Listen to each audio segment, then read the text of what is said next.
এই যে দেখছেন চুলকানি বা স্ক্যাবিস বা কোষপাথরা, এটা শীতকাল আসলেই বেড়ে যায়।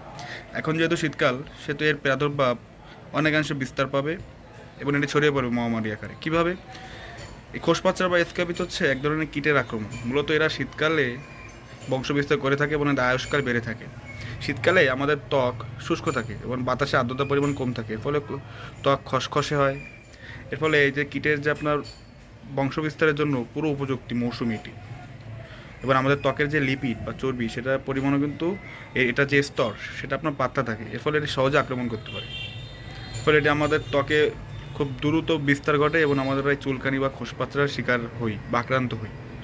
এখন এটি মূলত কারা কারা আক্রান্ত হয়? মূলত যারা ছোট বাচ্চারা স্কুলে যায় তারা বেশি আক্রান্ত হয়ে থাকে। কীভাবে? মূলত এই কীট ঘনবসতিপূর্ণ এলাকায়, যেসব এলাকায় অনেক মানুষ একসাথে থাকে বা ঘনবসতিপূর্ণ, সেসব জায়গায় বেশি প্রাদুর্ভাব ঘটে এর। আর এটি ছোঁয়াচি, ব্যাপক ছোঁয়াচি রোগ। এই কীট থেকে কীভাবে মুক্তি পাওয়া যাবে? এই রোগ চুলকানি বা স্ক্যাবিস যদি হয়, তাহলে আপনি প্রথম স্টেজে বেনজাইল বেনজাইল বেনোজয়েট যে আপনার লোশন রয়েছে সেটা ত্বকে মারতে পারেন। এর ফলে এর প্রাদুর্ভাব থেকে মুক্তি পেতে পারেন। এছাড়াও বিভিন্ন ধরনের ডাক্তারের প্রেসক্রাইব করা লোশন বা মলম এটা ইউজ করতে পারেন। দেখুন, মূলত এই রোগটি বিভিন্ন জায়গায় হতে পারে আমাদের, বা চুলকানি বা খোসপাচা কীরকম?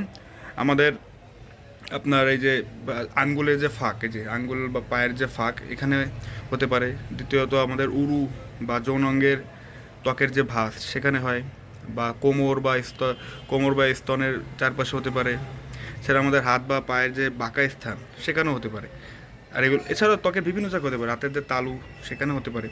মানে এটা বিভিন্ন জায়গা হয়ে আপনার ওই লাল লাল হয়, বা আপনি বুঝবেন যে এটা চুলকানি বা ব্যাপক আকার চুলকায়, আপনি বুঝবেন যে আপনি খোসপাত্রের আক্রান্ত। এটা আপনাকে আরও বলে দেওয়া লাগবে না।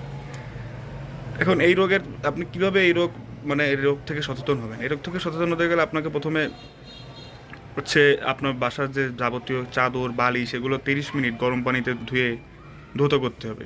এর ফলে আপনি এর ব্যাকটেরিয়া থেকে মুক্তি পেতে পারেন।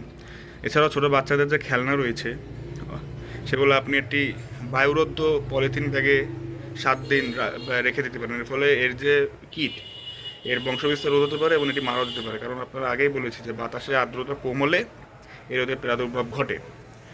আর এছাড়াও যদি আপনার এরপরও কারো যদি এই রোগ থেকে মুক্তি না মেলে, অর্থাৎ এরপরও যদি আপনি বেনজাইল বেনজয়েট লোশন বা প্রেসক্রাইব ডাক্তার থেকে আপনি বিভিন্ন মলম লাগানোর পরও যদি প্রথমের দিকে এটি না কমে, তাহলে আপনি এরপরে আপনার বড় ডাক্তার বা পরীক্ষা নিরীক্ষা করতে হবে।